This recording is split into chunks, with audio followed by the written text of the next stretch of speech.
perdebatan kita sendiri di kalangan umat Islam, bertanya, apa sih sebenarnya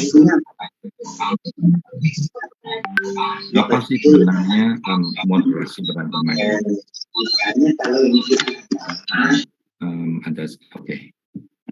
Apakah moderasi beragama itu titipan Zionisme? Itu sering muncul nih, titipan Yahudi. Ataukah ada sebagian orang mengatakan ya bahwa moderasi beragama itu adalah titipan Barat. Jadi banyak nada-nada yang nampaknya tidak setuju dengan kegiatan ini. Nah, saya mencoba menyampaikan kepada Bapak Ibu sekalian bahwa moderasi beragama atau penguatan moderasi beragama itu didasarkan pada Quran dan Sunnah. Ini yang ingin saya sampaikan. Jadi kalau Bapak Ibu sekalian, Mas-mas, Mbak-mbak menerima informasi bahwa ini adalah titipan ini, titipan itu dan macam-macam, Bapak Ibu punya punya informasi pembanding. Salah satunya itu yang disampaikan oleh saya ini nanti. Tentunya apa yang saya sampaikan adalah sebagian saja, ya, sebagian yang yang kita yang sudah saya miliki, saya siapkan lah, paling tidak begitu ya. Baik, Bapak Ibu yang saya hormati, begini. Jadi yang perlu saya tekankan pertama adalah bahwa agama Islam itu adalah agama yang moderat sejak dilahirkan. Ini dulu. Agama Islam itu adalah agama yang moderat sejak dilahirkan. Sejak adanya agama Islam yang dibawa oleh Nabi Muhammad SAW itu sudah moderat. Sudah moderat dalam dirinya itu.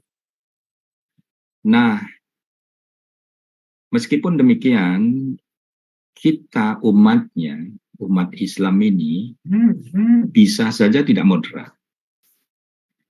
Jadi umatnya, pengikutnya bisa saja menjadi tidak moderat. Baik, kita mulai dari awal lagi ya. Kalau kita perhatikan ayat-ayat suci Al-Quran yang sebagiannya nanti akan saya tampilkan di dalam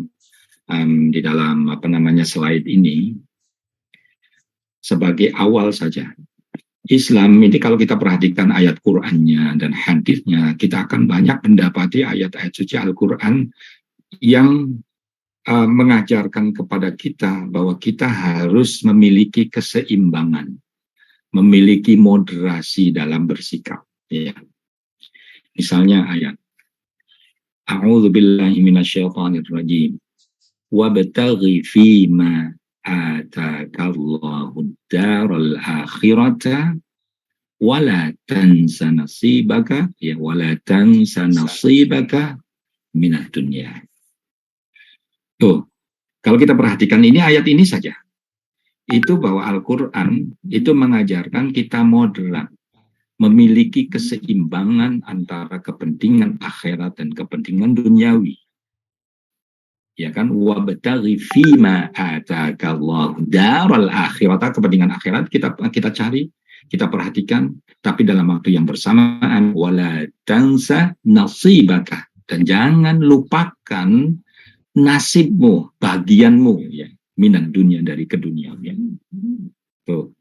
Nah, ini ayat yang semacam semacam banyak sekali. Ini hanya sebagian aja, awal saja yang saya kemukakan. Coba kita perhatikan doa kita. Rabbana atina fid dunya hasanatan wa fil akhirati hasanah wa qina adzabannar, ya kan? Baik di dunia, bahagia di dunia dan di akhirat.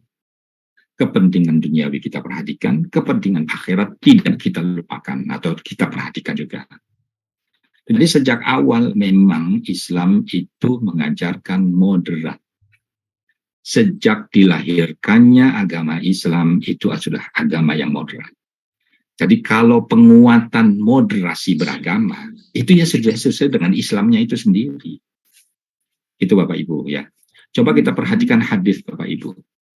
Hadis riwayat Anas bin Malik. Ngapunten, Prof. Ya.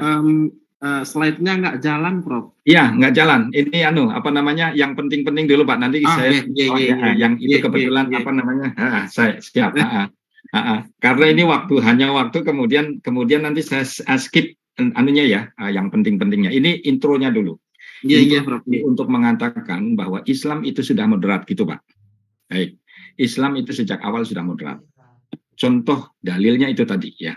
Lalu kemudian yang kedua, kalau dari sisi hadis nih, tadi di awal saya kemukakan Islam moderat, tetapi ada umatnya yang kemudian tidak moderat. Ya, ada umatnya yang tidak berusaha tidak moderat. Contohnya nih adalah hadis Anas yang diriwayatkan oleh Anas bin Malik. Anas bin Malik bercerita begini. Ja'a salah satu rahtin min ashabin Nabi. Datanglah 3 kelompok sahabat Nabi, ya. 3 kelompok sahabat Nabi ila buyuti azwajihi.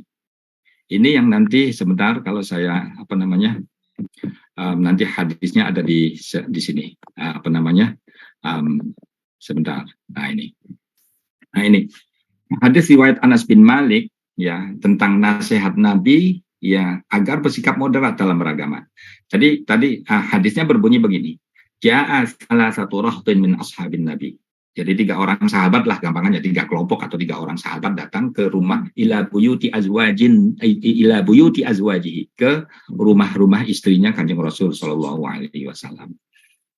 Nah, ketika datang itu wahum kanu yas'aluna an ibadatin Nabi. Mereka kemudian bertanya tentang ibadahnya Nabi kepada Siti Aisyah lah gampangannya ya, situ salah satu istri dari Rasulullah.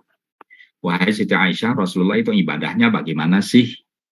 Ya dijawab oleh Siti Aisyah radhiyallahu anha. Beliau mengatakan apa? Beliau mengatakan, iya Rasulullah ya pasti sholat fardu 5 kali dalam 1 hari 1 malam, lalu kemudian ada sholat sunnah, ada sholat duha, ada sholat tahajud, ada sholat ini, sholat itu diterangkan semuanya oleh Siti Aisyah. Lalu kemudian Siti Aisyah juga bagaimana menerangkan puasanya Nabi Muhammad SAW. Intinya dipaparkan panjang lebar oleh Siti Aisyah. Nah, lalu para sahabat ini di benaknya lalu terucapkan, mengekspresikan perasaannya begini.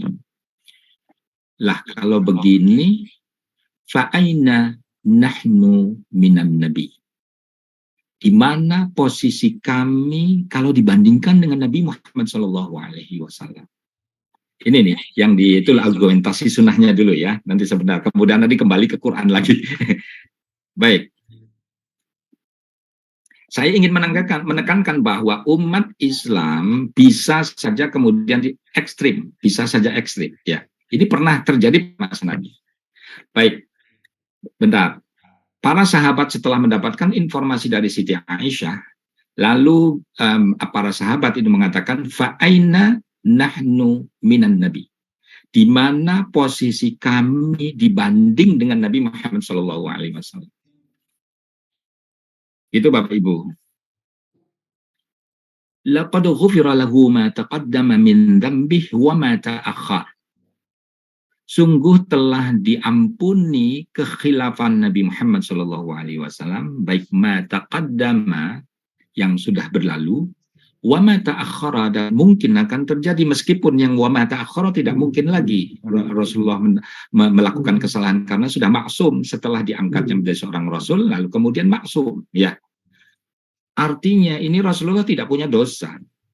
Tapi kok sholat wajibnya terus dilakukan, bukan hanya itu, kalau wajib itu karena perintah dari Allah, tetapi sholat sunnahnya itu tidak pernah ditinggalkan juga. Kata para sahabat, ini lalu posisi kami dibanding dengan Nabi itu seperti apa? Kami ini tidak maksum, tidak terjaga dari dosa, tapi kami masih malas-malasan sholat, malas-malasan puasa, malas-malasan apa. Kira-kira begitu para sahabat itu. Jadi fa'aina nahnu minan nabi. Akhirnya kemudian salah satu di antara mereka mengatakan begini, Kalau begitu fa'amma ana, kalau begitu saya mulai hari ini ya usalli lailan atau usalli kullal laili. Saya akan sholat sunnah pada malam hari seluruh waktunya. Wala arqudu, dan saya tidak akan tidur. Pokoknya setelah sholat isya, lalu kemudian saya sholat sunnah lagi, sholat sunnah, sampai subuh tidak tidur. Ini satu orang sahabat. Ingat, umatnya Nabi Muhammad bisa saja kemudian ekstrim nih, ya kan, mulai ekstrim.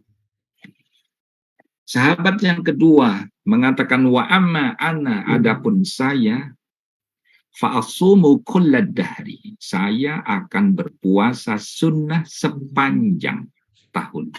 Hari ini puasa, besok puasa, besoknya lagi puasa, terus kecuali hari-hari yang memang diharamkan, ya, yaitu apa namanya yaumul id atau ayyamut tasyriq, ya kan, itu yang diharamkan. Tentu tidak. Tapi sepanjang tahun ini terus akan berpuasa sunnah dan wajibnya tentunya yang Ramadan, ya kan. Lalu yang ketiga, wa amma ana, adapun saya fa'atazilun nisaa wala atazawwajuhunna. Saya akan menjauhkan diri dari kaum wanita dan saya tidak akan menikah. Waktu saya akan gunakan untuk sholat wajib, sholat sunnah, membaca Quran, ini, itu, zikir, macam-macam. Pokoknya saya tidak perlu memikirkan suami, istri, tidak memerlukan anak, tidak perlu memikirkan anak-anak karena tidak menikah. Kan begitu. Ini 3 orang sahabat. Kalau kita tanya, itu tujuannya baik atau tidak sih? Jawab, Bapak Ibu sekalian pasti menjawabnya, itu baik, Pak. Iya, betul. Tujuannya itu baik untuk meningkatkan derajat ibadahnya, mencoba mengiringi Nabi Muhammad SAW, ingin menaikkan derajat ibadahnya. Nabi Muhammad waktu itu ada di belakang, katakan di dapur, ya, mendengarkan pernyataan semua sahabat itu. Lalu setelah mereka berbicara selesai, kemudian datanglah kanjeng Rasul SAW. Laqad sami'tu an-nabiyya ashabi, wahai sahabat-sahabat, laqad annakum kuntum taquluna kadza wa kadza. Saya sungguh sudah mendengar kalian berbicara ini dan itu. Laqad sami'tu annakum kuntum taquluna kadza wa kadza. Yang pertama, Mas, sampai tadi mengatakan ya, mau sholat sunnah tanpa tidur, betul ya? Iya betul ya Rasul, saya mengatakan begitu. Kenapa saudara lakukan itu? Lah, jenengan itu loh, jenengan sudah diampuni dosanya, maksum lah, katakan begitu. Tapi kan jenengan masih sholat sunnah. Selain kewajiban, selain sholat wajib, itu kan jenengan sholat sunnah. Jenengan baca Al-Quran setelah mendapatkan wahyu, membaca, mengulangi, murojaah, zikir kepada Allah dan seterusnya. Jenengan puasa ini, Pak. Lah kami ini di mana posisinya? Kami itu ingin meningkatkan derajat kami dari sisi ketakwaan kepada Allah Subhanahu wa Ta'ala. Makanya saya berniat nih, ya Rasul, mulai malam ini saya akan sholat malam tidak tidur. Rasulullah masih senyum-senyum. Rasulullah belum memberikan komentar apapun. Lalu yang kedua, Mas sampean yang kedua mengatakan mau puasa terus. Iya ya Rasul, saya mau puasa sunnah terus kecuali yang diharamkan. Ya seperti sahabat saya tadi, seperti teman saya tadi, ingin juga mendapatkan derajat yang kira-kira mendekat lah gitu, jangan terlalu jauh dengan jenengan. Saya ambil puasanya. Baik. Lalu yang ketiga, sampean tidak mau menikah. Loh, kaum laki-laki dan juga kaum perempuan itu kan butuh kebutuhan biologis itu kan ada. Iya Rasul, saya memang begitu, tetapi akan saya usaha tidak akan memenuhi kebutuhan biologis saya. Entah bagaimana caranya, saya ingin gunakan waktu saya untuk sholat, untuk puasa, untuk baca Quran dan macam-macam, tidak memikirkan istri dan anak-anak. Sahabat yang ketiga itu belum mendapatkan informasi dari Kanjeng Rasul bahwa mengurusi keluarga pun ibadah. Belum mendapatkan, itu masih di awal-awal ya. Masih di awal-awal masuk Islam, lalu kemudian diberi ajaran satu persatu. Disangkanya ibadah itu hanya hubungan kita dengan Allah, hablum minallah saja. Baik, begini loh wahai para sahabat. Kalian itu loh ekstrim kalau begitu itu. Kalian itu tatorruf kalau melakukan yang semacam itu. Ketahuilah, innani akhsyakum lillah. Saya ini orang yang paling takut kepada Allah Subhanahu wa ta'ala. Wa atqakum lahu, dan saya ini orang yang paling bertakwa kepada Allah kalau dibandingkan dengan kalian ini. Walakinnani, tetapi saya ajarkan nih. Ya. Usalli lailan wa arqudu, saya itu sholat malam tapi yo tidur. Ini loh, mata kita itu memiliki hak yang harus kita penuhi. Wa asumu yauman, saya berpuasa hari ini. Wa uftiru yauman, besoknya itu loh enggak. Mengapa saya lakukan itu? Ini badan kita itu memerlukan makanan. Pada umumnya orang itu memerlukan, hampir semua orang itu memerlukan, setiap harinya harus ada energi, harus ada kalori, harus ada karbohidrat, harus ada protein, harus ada lemak, kalau bahasa kita ya. Di dalam hadis tidak disebutkan itunya. Tetapi bahwa badan kita membutuhkan hak, harus dipenuhi haknya.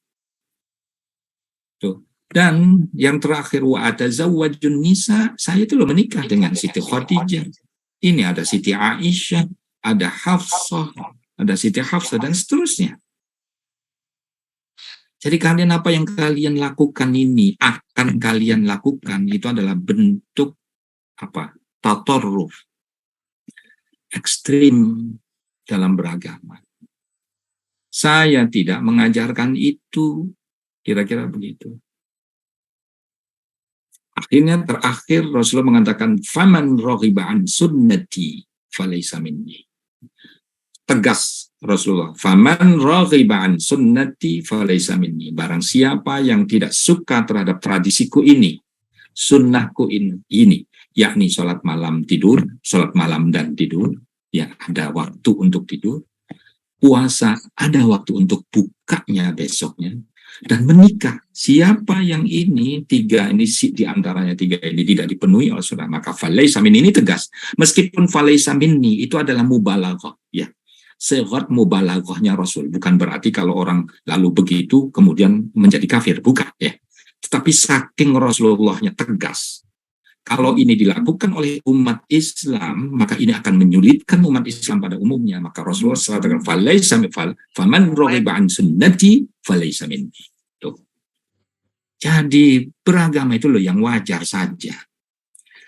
Makanya kemudian ayat Al-Quran yang pertama, wabtaghi fima atakallahu daral akhirata wa la tansa nasibaka minad dunya. Sudah jadi ini sejak lahir agama Islam sudah moderat. Umatnya bisa saja menjadi ekstrim. Itu loh Mas, Bapak Ibu, ya Bapak Ibu. Kita ini loh bisa ekstrim, itu bisa. Nah, maka kemudian ini kita diingatkan lagi oleh pemerintah dalam hal ini, wabil khusus Kementerian Agama, jangan beragama secara ekstrim. Itu dulu Nabi Muhammad juga mengajarin yang moderat. Tuh. Itu ya, baik. Sekarang pertanyaannya, karena waktunya sudah berjalan. Ini Bapak Ibu sekalian, argumentasi selain ayat Al-Quran yang sudah saya sebutkan. Mungkin pasaran ini mengada-ada apa-apa misalnya, bawahnya gitu ya. Coba lihat argumentasi Qurannya. Surat Al-Fatihah saja Bapak Ibu. Surat Al-Fatihah nih, jenengan nih, lihat surat Al-Fatihah. A'udzubillahi minasyaitonirrajim. Salah satu ayatnya adalah ihdinas siratal mustaqim. Ya Allah, tunjukkanlah kami ke jalan yang lurus. Siratal ladzina an'amta 'alaihim, yakni jalannya orang-orang yang telah Engkau beri kenikmatan. ghairil maghdubi alaihim waladhdallin, dan bukan jalannya orang yang engkau marahi, engkau bendu bahasa Jawanya ya, dan bukan orang tersesat, bukan jalannya orang tersesat. Sekarang pertanyaannya, jalan lurus itu maksudnya apa? Yaitu jalannya orang yang terlebih, ya yang konkretnya yang mana? Kan begitu ya. Nah, Al-Imam Fakhruddin Ar-Razi ketika menafsirkan surat Al-Fatihah kepada muridnya bertanya, ini di dalam tafsirnya, coba nanti Bapak Ibu sekalian ngecek di Mafatihul Ghaib ya. Salah satu pertanyaannya adalah begini, wahai Al-Imam, wahai Asy-Syaikh, kami kan sudah muslim, kami ini loh sudah muslim semua, berarti kan sudah mendapatkan hidayah dari Allah Subhanahu wa Ta'ala. Lah kok setiap sholat mesti kita ingin mendapatkan hidayah ke Shiratal Mustaqim? Ini maksudnya apa? Pertanyaannya yang muncul, ma makna Shiratal Mustaqim? Apa makna as-Shiratal Mustaqim? Tuh Bapak Ibu. Ini Al-Imam Fakhruddin Ar-Razi ditanya oleh muridnya. Kami sudah mendapatkan hidayah loh ya, wahai Asy-Syaikh, wahai Al-Imam Ar-Razi. Kenapa Al-Quran masih memerintahkan kita ihdinas shiratal mustaqim? Jawaban singkatnya, meskipun kita muslim bisa saja keliru, bisa saja ekstrim kanan atau ekstrim kiri. Coba lihat teksnya ya. Sebentar saya bukanya mana lagi nih?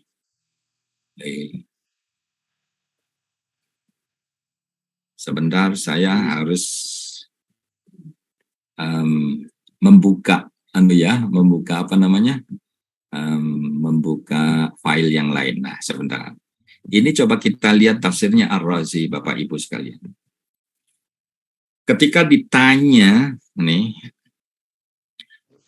beliau ditanya oleh para muridnya, ma makna shiratil mustaqim, jawabannya panjang dari sisi filsafat, dari sisi tasawuf, dari sisi usul fikih, dari sisi manapun. Tapi yang terkait dengan moderasi beragama ini jawaban yang kedua. Coba Bapak Ibu sekalian, Bapak Ibu ini kata Pak Rektor, Pak Prof. Saidi tadi, bahwa Bapak Ibu itu bahasa Arabnya bagus-bagus, katanya begitu. Kitab kuningnya itu luar biasa, jenengan itu ya.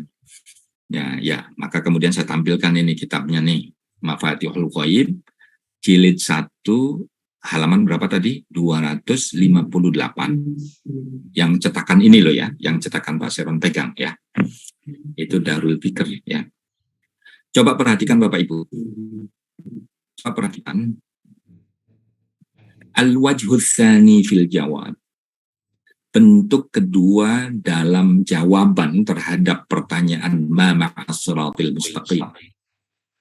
Dia mengatakan annal ulama'a bayyanu anna fi kulli khuluqin minal akhlaqi tarafai tafriqin wa ifratin. Sesungguhnya para ulama, kata Ar-Razi, berarti Ar-Razi dan sebelum-sebelumnya nih banyak ulama bayyanu menjelaskan, sopo ulama tadi kalau pesantrenan ya, anna fi kulli khuluqin, bahwa dalam setiap perilaku minal akhlaqi, dari perilaku yang ada ya, tarafai tafriqin wa ifratin, mesti ada ujung sembrono dan berlebihan. Jadi setiap perilaku kita itu bisa saja sembrono. Sembrono berarti tidak mengikuti aturan-aturan yang ada, ya. Suruh sholat wajib tidak mau, padahal sudah muslim. Suruh zakat, padahal kaya, tidak mau, padahal sudah muslim. Nah itu namanya tafrid tuh, apa namanya? Sembrono, tidak mengikuti aturan. Sudah muslim, sudah bersyahadat. Dan juga ifrat, bisa saja berlebihan. Sudah sholat wajib, sholat sunnah, sampai tidak tidur. Sudah puasa sunnah, puasa wajib Ramadan, lalu tambahin puasa sunnah, sampai tidak ada hari yang tidak berpuasa, kecuali hari-hari yang diharamkan. Ini namanya ifrat, ya. Jadi bisa saja berlebihan, bisa saja sembrono, bisa saja berlebihan kita loh, umat Islam kita semua. Maka kenapa kita selalu berdoa ihdinas shiratal mustaqim supaya jejak wahuma dan sembrono serta berlebihan tadi itu mazmuman, tercela. Tercela tidak harus berdosa loh ya. Bisa saja berdosa seperti tadi suruh zakat sudah wajib tidak mau zakat. Suruh puasa Ramadan tidak mau puasa. Oke, itu sembrono, itu itu berdosa karena meninggalkan kewajiban bagi umat Islam ya. Nah, tapi ada juga berlebihan, mungkin tidak berdosa, tetapi tidak baik tetap. Bisa saja berdosa, tergantung ya. Kalau sudah kalau sudah mengganggu hak orang lain, nah ini nih, mengganggu hak orang lain, maka itu menjadi dosa. Tetapi kalau masih itu di dalam dirinya mungkin ya masih bisa ditolerir. Malam dia belum menikah, sholat malam terus tanpa tidur. Bisa saja dia tidak berdosa, tetapi mungkin juga berdosa karena menjadi sakit, karena tidak memenuhi haknya mata, ya kan? Atau sudah punya istri, sholat terus, istrinya ditinggalkan, anak-anaknya juga tidak diperhatikan, bisa berdosa juga. Kan begitu? Karena hablum minan nasnya yang dikesampingan, kan gitu ya. Nah, harus ada keseimbangan hablum minallah dengan hablum minan nas, ya kan? Nah, makanya kemudian itu tafriq dengan ifrat, itu wahuma dan keduanya tadi itu madmumani, tercela. Wal haqqu huwal wasatu. Nah, ini yang benar, yang tepat itu adalah keseimbangan. Sekali lagi, moderasi beragama sudah dikumandangkan oleh para ulama jauh sebelum kita. Supaya kita tidak lupa dengan watak moderatnya agama Islam, kita ingatkan lagi sekarang ini. Sebab kita melihat banyak orang yang menjadi ekstrim kanan dan bahkan membahayakan masyarakat lain, membahayakan negara kesatuan Republik Indonesia. Bapak Ibu, ya kan? Maka kita ingatkan lagi, kalau dari sisi keislaman, itu inilah sesuai dengan agama Islam. Lalu Al-Imam Fakhr Ar-Razi meneruskan wa yata'akkadu dzalika, hal ini diperkuat lagi biqaulihi ta'ala, dengan firman Allah Subhanahu wa taala, wa kadzalika ja'alnakum ummatan wasata. Demikian pula aku jadikan kalian umat Muhammad, Nabi Muhammad sallallahu alaihi wasallam ya, ummatan wasata, umat yang seimbang. Itu dulu waktu zaman sahabat Nabi, waktu zaman Rasul itu mereka bisa membedakan antara mana kepentingan duniawi, mana kepentingan ukhrawi, mana hablum minallah, mana hablum minan nas, semuanya diperhatikan. Karena dibimbing oleh Rasulullah Shallallahu Alaihi Wasallam. Cuma ini tuh ayat wa kadzalika ja'alnakum ummatan wasata tidak akan terrealisir kalau kita tidak lagi wasati. Artinya apa? Wa kadzalika ja'alnakum ummatan wasata itu harus diiringi oleh usaha kita yang terus-menerus, never ending proses moderasi beragama itu. Proses yang tidak selesai-selesai. Setiap masa mesti ada ekstremitas. Sebentar, ada yang ngebel sebentar ya.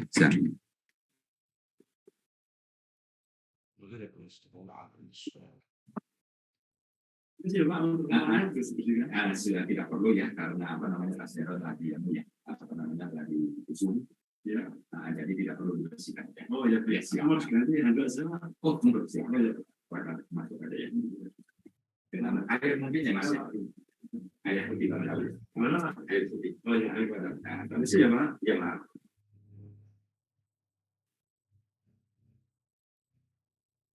Ya, baik. Nah, jadi wa kadzalika ja'alnakum ummatan wasata, itu harus ada usaha dari kita. waktu zaman Nabi berhasil. Wa kadzalika ja'alnakum ummatan wasata. Apakah kita berhasil di masa sekarang dan masa yang akan datang, itu tergantung kita usahanya. Betul nggak kita itu menjadi ummatan wasata? Nah ini ya. Jadi, wadzalikal wasatu huwa al-adlu was-shawab. Ya. Terima kasih Mas. Ya. Dan tengah-tengah itulah yang adil dan yang tepat, yang seimbang dan tepat. Jadi Bapak Ibu sekalian, inilah Al-Imam Fakhr Ar-Razi ya. Maka kenapa sih kita selalu berdoa? Fal mu'minu terakhir di paragraf terakhir ya. Fal mu'minu yatlubu minallahi ta'ala ayyahdiyahu ila siratil mustaqim. Orang yang beriman kita semua selalu yatlubu minallah, mencari dari Allah, memohon kepada Allah, ya kan? Berdoa kepada Allah ayyahdiyahu, agar Allah menunjukkan pada orang mukmin kita semua ini ila siratil mustaqim, ke jalan yang lurus. Coba perhatikan.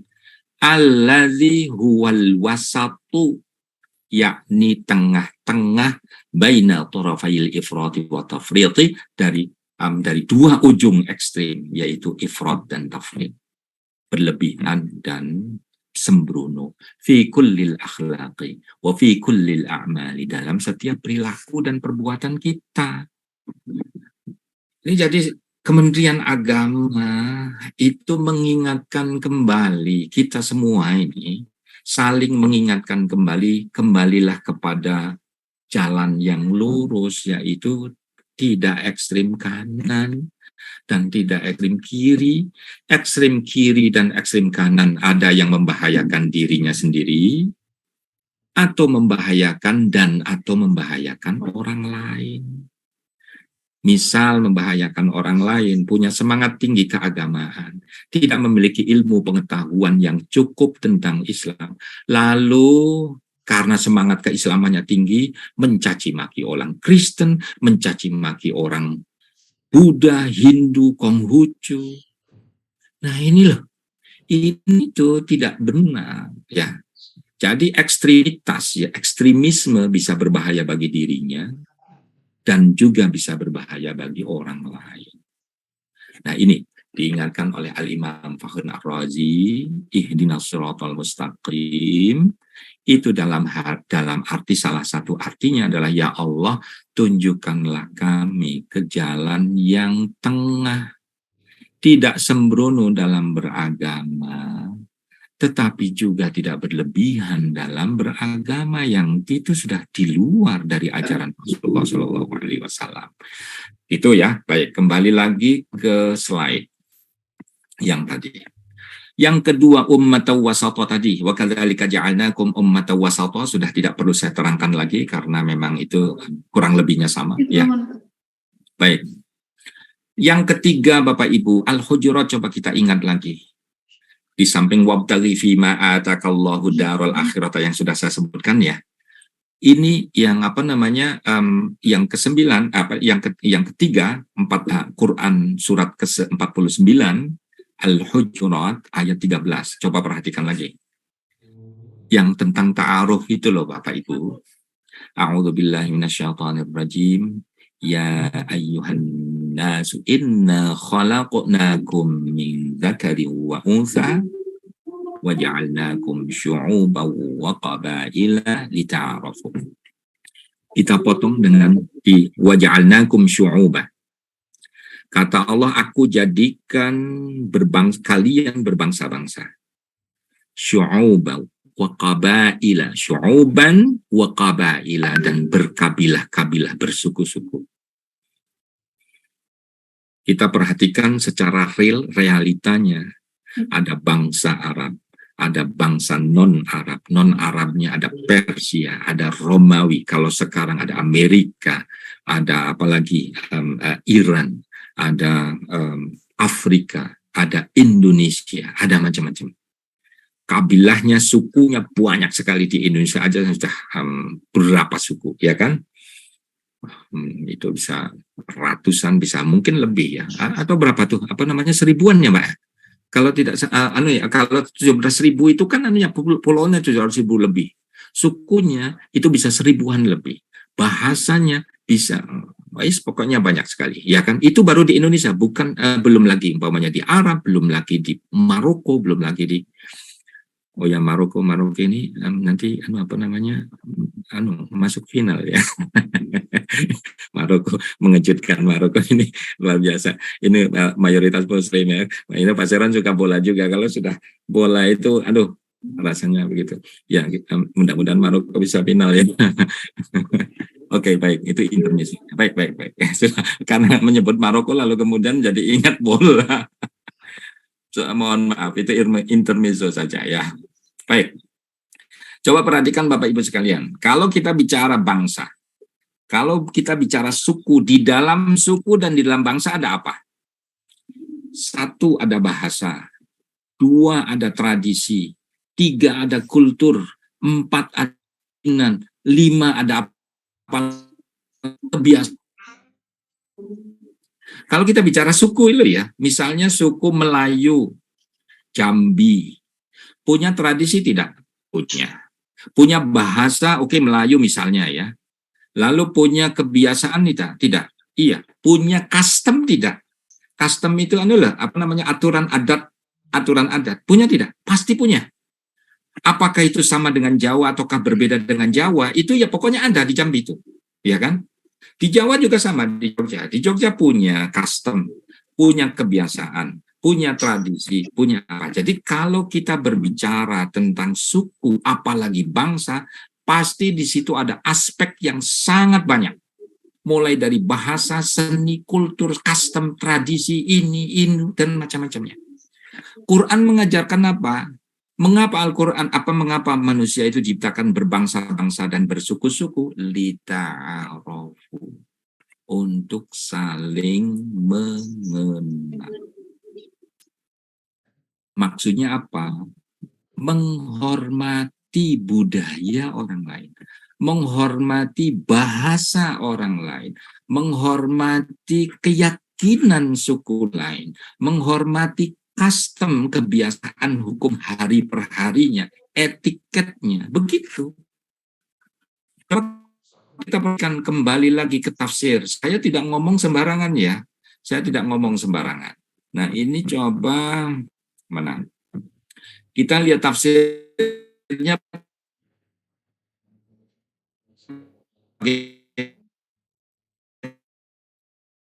mana Ar-Razi. Tidak perlu saya sebutkan satu persatu. Mana ini? Koneksi tidak stabil. Sebentar. Sudah muncul belum ya Mas ya? Udah muncul Prof. Ar-Razinya sudah muncul. Oke. Ngapunten Prof, ini kan panjenengan punya jadwal uji disertasi jam 10.30 nggih. Jam 10.30. Kira-kira kami dapatkan waktu panjenengan 15. Iya, betul. Iya, betul. Pokoknya itu saya lepas ya, Al-Hujurat saya lepas. Tetapi intinya dari Al-Imam Fakhr Razi, ketika kita berbicara ta'aruf, maka ada 2 hal yang harus kita perhatikan. 1, tidak boleh menyombongkan. Ini coba perhatikan. Yang tidak menyombongkan diri iya. Jadi at-tanasur yang harus kita lakukan adalah saling menolong antara suku dengan suku yang lain. Antara bangsa satu dengan bangsa lain. Al-fakhuru bukan saling menyombongkan diri.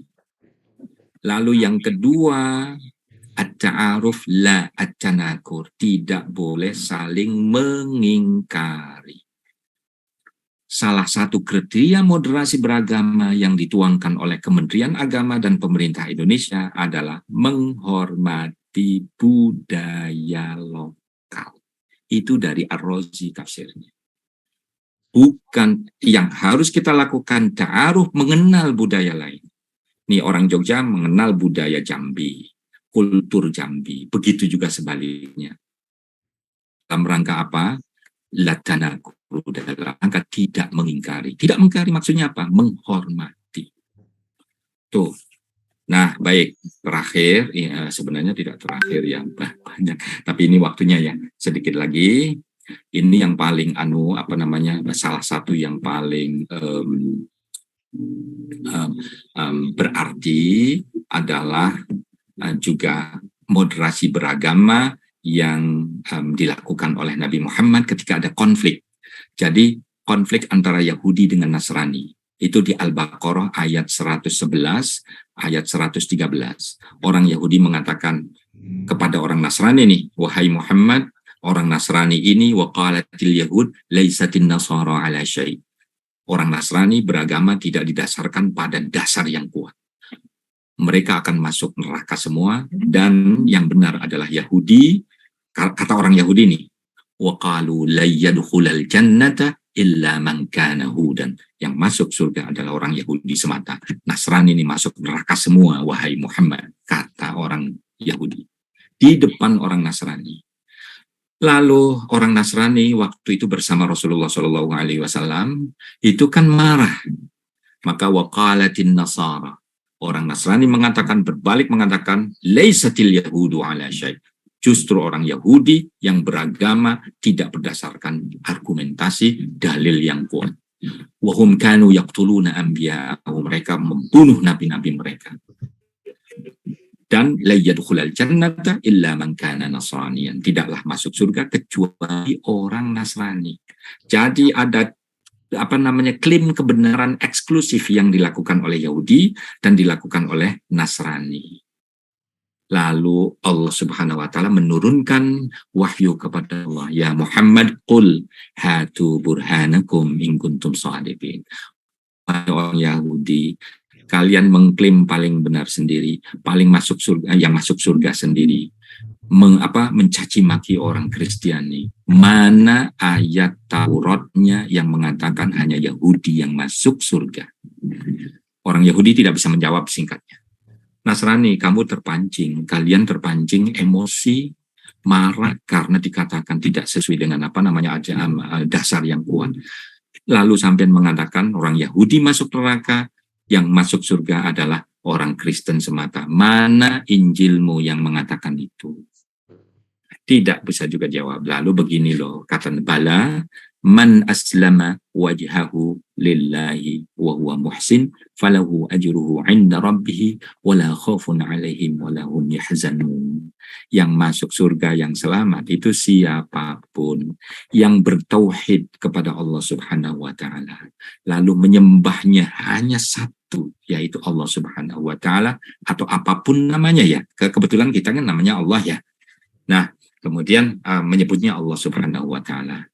Nah, lalu berbuat baik, wa huwa muhsin, berbuat baik satu dengan yang lainnya. Falahu ajruhu 'inda rabbih wala khaufun 'alaihim wala hum yahzanun. Mereka akan mendapatkan pahala, mereka akan tidak susah, tidak sedih di akhirat nanti.